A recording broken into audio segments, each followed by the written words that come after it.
Welcome to another ClimateTech podcast, conversations with the people trying to save us from ourselves. Do you know what Solarpunk is? Neither did I, which is why I reached out to Nate Prosser. Nate is a VC in sustainable food and agriculture who, in his spare time, writes about cool things like this on his Substack. In this interview, he contextualizes Solarpunk among some other punk movements and gives us some movie tips to get us on board. I reached Nate in Kansas. Nate, it's great to see you. Welcome to the podcast. Ryan, I'm excited to be here. Thank you. So you're a sustainable food and ag VC at Blue Horizon. And I counted, we actually have 6 active investments in common. And I really hope you know what you're doing, because on some of these, I don't feel like I always do. But that's pretty cool. There's lots of overlap. But I don't want to talk about investing right now, because you wrote on LinkedIn, you posted an article that you'd written about Solarpunk. And it is the first time that I've ever seen that term. And I should say that I'm a 42-year-old man without Instagram. So, it's not that I'm the most plugged in person in the world, but it caught my eye and I wanted to kind of like dive into it a little bit. And I thought, rather than kind of going down the rabbit hole online, I thought I would just send you a message and see if you want to talk about it here. And so that's why we're here. Cool. Well, yeah, super excited to talk about it. And I think you'll find by the end of the conversation, you are and have been a Solarpunk person for quite some time. Now you can put the label on it, maybe. Right on. So what is Solarpunk? So it's a literary design movement, or you could say an aesthetic or a media genre, basically centered around imagining a future where people actually live in harmony with both each other and with nature. And at least in part, typically, that's in thanks to responsible use of technology, namely like green technologies like solar. So if you look at a technology and project kind of a future out in the way that sci-fi typically does. So let's look at like other analogous movements like cyberpunk, right? That looks at what does the future look like if we go really far down the path of digitization and, cryptography and all of that stuff, right? What does that world look like? Another example would be steampunk, an aesthetic around, how do we use machines and what does society centered around that look like? Solarpunk is asking us, what does a society centered around solar power and, use of green technologies like fungi for food instead of industrial agriculture, like all these kinds of interesting both technologies and I would say cultural innovations or cultural rememberings that can make society better and flourish. And I think it's important to also point out that this is not just like being a little bit optimistic. This is like being grandly optimistic. So Matt Flynn, who's one of the early writers kind of coining the term solarpunk, challenged us to think about thinking in cathedral time, 1,000-year effort towards building a better world with some of the most advanced technologies and, standing on the shoulders of multiple thousands of years of human philosophy and achievement. What can we achieve as a society and as a world? And, if we can imagine that, then we can build towards it.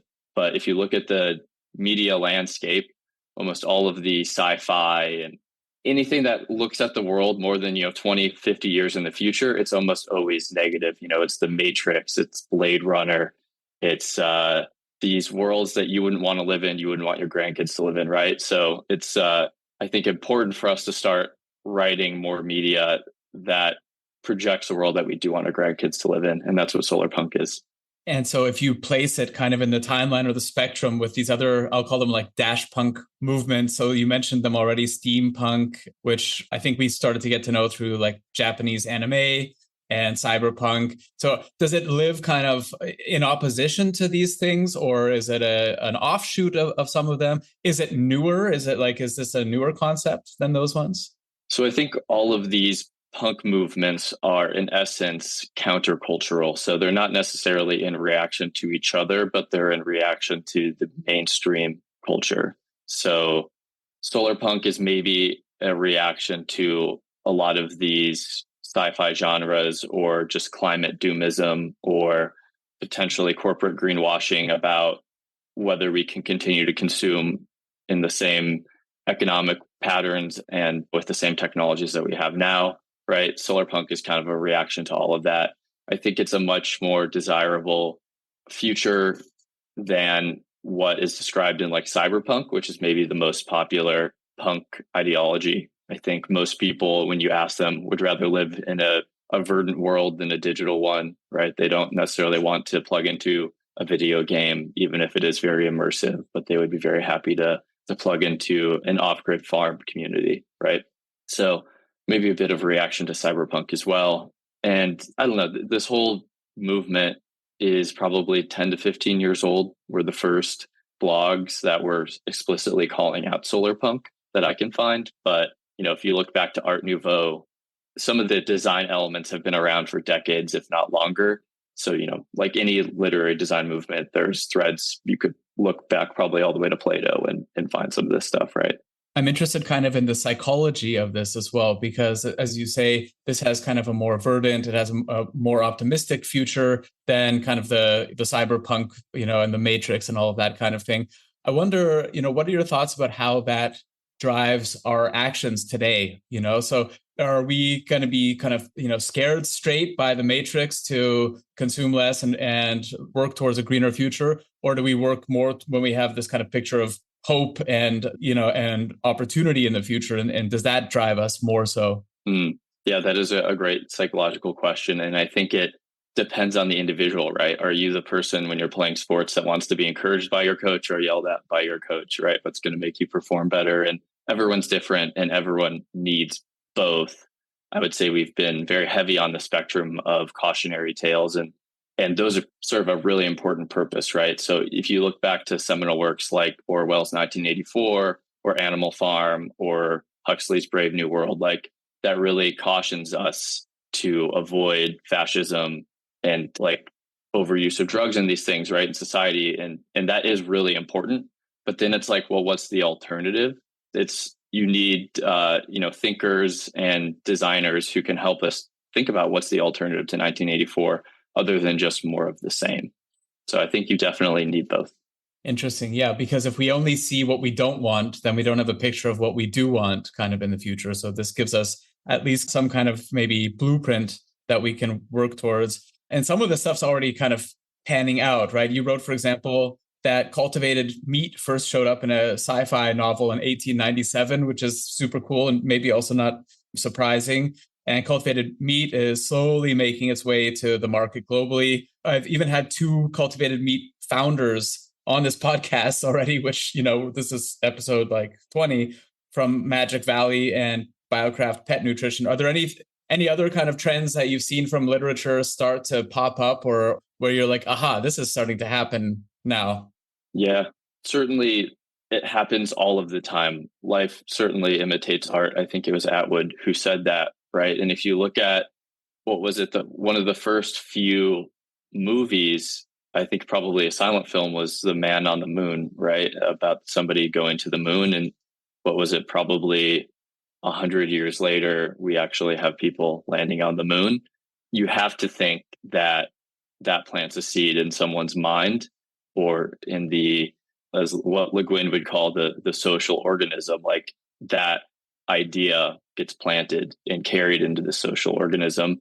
And yeah, I think we see it all the time with some of the spaces that we look at and invest in terms of food and agriculture. So I think fungi, for example, is an area where people are really excited about what the long-term future of fungi could mean for society, how we can use this technology, this domain of life that's been around for much longer than humans, and how can we kind of co-adapt with it to help solve some of the biggest challenges around food, around construction, and plastic alternatives, and how we can live symbiotically with those organisms by having them consume our waste, for example. There's probably lots more examples we could go into here as well. Yeah, I mean, I'd love to. On the topic of fungi, Nathan Pommier will join us in a couple of weeks on the podcast to dive into that. And we're also going to have the winners from The Future is Fungi in November on the podcast. I think we're just kind of scratching the surface on what that can mean to us for nutrition, materials, medicine, and more, right? Remediation of waste and everything. So feels like that's very much kind of just at the precipice right now. And you talk about it as being kind of like a literary and artistic movement. I wonder if you can talk a bit about some of the canon, from literature, from music, from film, even that got you interested in the genre and that you would recommend people to check out if they're curious about it. Yeah, I think the closest thing we're going to get to canon in this space, in my opinion, are the films of Hayao Miyazaki, Studio Ghibli. Castle in the Sky, for example, or Nausicaa of the Valley of the Wind are really excellent examples. Most of the books, especially, I think it's The Dispossessed by Ursula Le Guin, are really excellent examples of solar punk. One that probably everyone has seen is the movie Black Panther. Wakanda seems like a super solar punk place to be. But I don't know if there's really even a canon yet. I think we're still building that. I think we're on the verge of maybe a mainstreaming of this movement, but I think it's still really we need to build that canon. You say that we're on the verge of mainstreaming. What indicates that? What are you starting to see? Where is this popping up? Are people dressing in a solar punk way? What does that even mean? I think I got interested in this idea 5-10 years ago. I don't really know. I think I approached it initially through an interest in like techno Gaianism, which is this really just wonky technological idea. But then on the other end of the spectrum, I was also interested in like permaculture, and these kind of two worlds collide in the world of solar punk. And so, I've been following it for a little bit, and it just feels like we're starting to see it move from the blogosphere to more mainstream pickups. So there's now actual solar punk named venture capital firms. Representative AOC shouted out solar punk in a recent speech. We just saw a crowdfunded solar punk video game. There's a subreddit now. There's like, you look up solar punk on Spotify, you find 20 playlists. So it's a word that's gotten out. I'm not really quite sure why. And is it mostly Gen Z? Yeah. Is it Gen Z? Is it teenagers? Where, is it US, or is it kind of, maybe it's coming from Japan where there's like a big tradition of the steampunk and everything like that? Yeah. I don't know. That's a great question. I would imagine it's more like, US, Japanese, South Korean, some of these more like technologically advanced and progressive societies where it's really caught on. But, like I work with a lot of European colleagues and they're super enthusiastic about these concepts. So I think it has global appeal. And to your question about wardrobe, I guess probably the most solar punk thing that you could wear would be what you already have or stuff from a thrift store, right? Like maybe we can get into this later, but I don't think it should be like a utopian appeal to infinite consumption. I think there's also needs to be cultural technology in terms of what our expectations are. But there also are like really cool material science companies out there like Pangaea that are creating, to the extent you want new clothes, like really awesome sustainable materials from fungi or algae or recycled products, or, it's just designed to last a lot longer. So there's a lot of interesting material science work as well. So I shouldn't just rush out to the Patagonia store and toss that on and call myself a solar punk. Well, maybe. Patagonia like stands by their products long term, and so I would say Patagonia is probably up there. All right, okay, for a brand then maybe. You mentioned Adam Flynn before, who's a solar punk researcher, who expressed concern also that solar punk could be co-opted for greenwashing, basically. I wonder what you think about that, and have you seen any of that? What does that look like? What should people be on the lookout for? Yeah, he's absolutely right. There is a risk that we continue to just believe what the corporations tell us and what we want to hear and what the politicians say, that we can just kind of continue on as is, and technology will basically sort things out. Technology can certainly help us sort things out, and we probably can't sort things out without technology, right? But we need to be also updating our culture and really thoughtful about how we implement these technologies, and need to maybe make sure that they're incentivized properly, et cetera, right? So I think there's definitely a risk where this just becomes an appeal to infinite consumption through technology.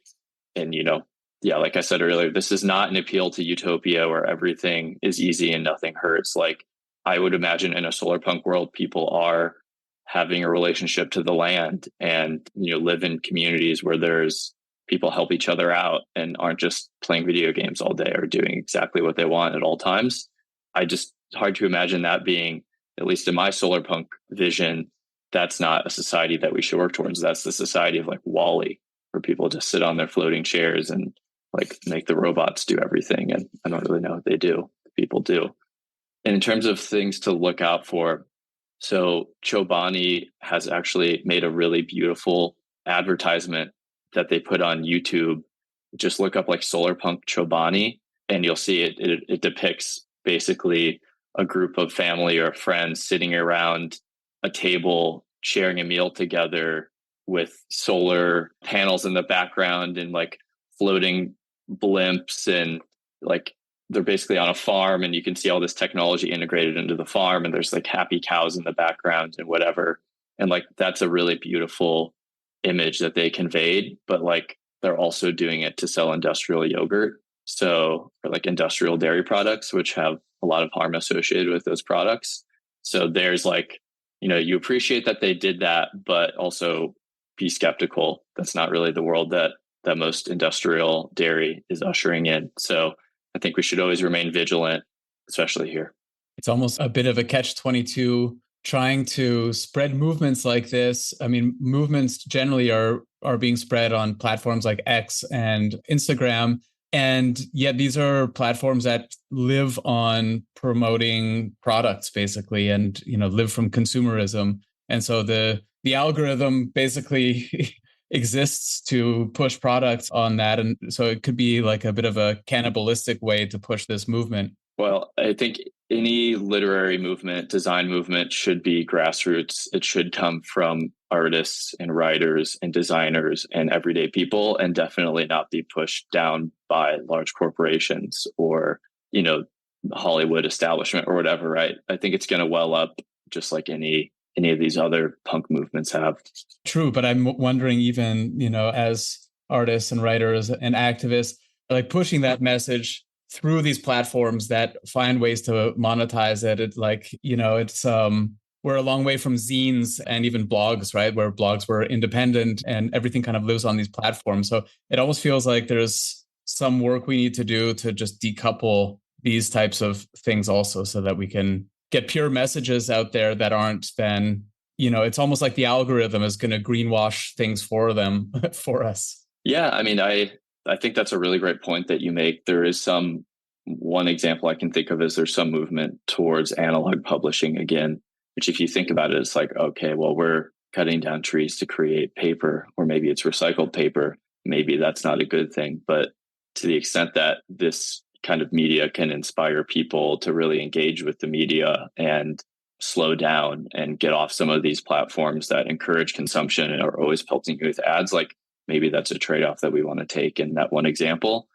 But yeah, I mean, I also don't want to make it seem like Solarpunk is anti-digitization or anti-internet, right? Like there are really amazing affinity groups of people on places like Reddit where you can engage in really rich conversation on Solarpunk topics or whatever topic you want. And I think those are amazing tools because depending on where you live, you're probably not having those kinds of people right around you. So obviously there's the good and the bad. Yeah, I mean, I even think, we might look back at the 2000s with blogs, with, people had independent blogs that they hosted themselves as kind of like this glorious age of independent thought, right? Where nobody can delete your post or your comment or advertise against it basically without kind of your knowledge or consent. Yeah, I mean, there's like Substack has gotten really big again, right? Like people don't necessarily trust institutional media, but they can trust an expert on US-China relations who's going to post a weekly newsletter, right? I think that's a really encouraging development. Yeah, indeed. And is that the best place to reach you? You have a Substack, right? I do. Yep. It's called Fifth Industrial. It basically highlights some of the interesting technologies that I come across in my work in venture capital and just Wikipedia surfing, et cetera, that I think can help solve some of the ecological and maybe cultural issues in society. So it's usually like a landscape of a different technology area, like cellular agriculture or plant cell culture or material science innovation areas, things like that. But yeah, the last one was a article about Solarpunk. So you can kind of read all my thoughts there. I'll post a link to your Substack and also to the books that you mentioned in the show notes.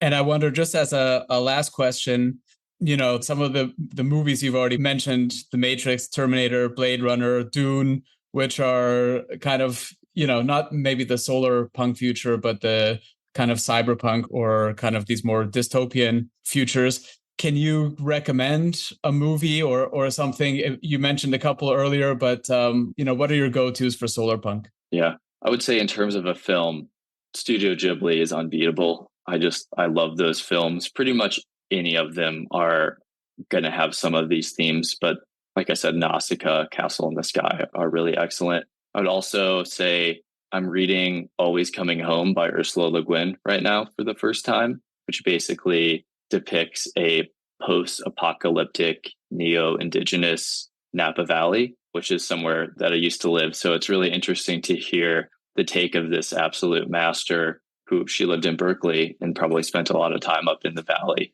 and to hear her take on what that society could look like about 100 years in the future has been really fascinating. Okay, awesome. So yeah, I realize I already asked you that earlier on, but it doesn't hurt. And again, I'll put links to those in the show notes. And I'm looking forward to checking them out as well, because I haven't seen any of those. Nate, thanks a lot for joining today. Yeah, this was really fun. Glad to be here. Thanks for listening to another ClimateTech podcast. It would mean a lot if you would subscribe, rate, and share this podcast. Get in touch anytime with tips and guest recommendations at hello@climatetechpod.com. Find me, Ryan Grant Little, on LinkedIn. I'll be back with another episode next week. Bye for now.